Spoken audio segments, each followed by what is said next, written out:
So this is a pickerelweed, Pondateria cordata, an emergent plant. So you can see it can grow in mud and so forth, take varying conditions. In fact, if the water floods, it can survive quite well.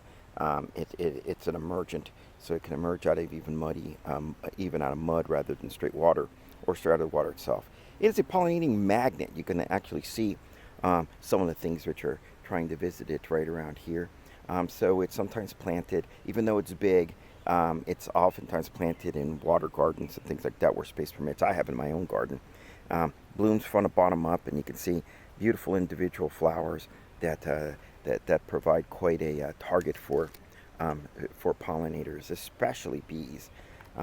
Some wasps too, and occasionally a moth, but most of the time it's bees. It doesn't just rely on pollination by by insects, though, even though usually that is sufficient. It spreads by rhizomes, so soon you can actually get a pretty big patch. You actually see some of the patches over here, for example. That's a big patch here in this little swamp that we have of pickerelweed. So you get a big clump of them. You get all the pollinators attracting to them. Here's a carpenter bee on this one, for example. We had bumblebees before.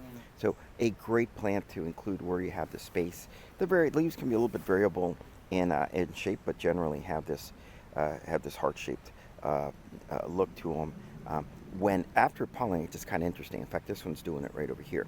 After it gets pollinated, it starts to bend downwards. So by the time the plants are the seed is actually fertile, a lot of times it's gotten itself back underwater. So it's actually almost planted itself, if you want to think of it that way.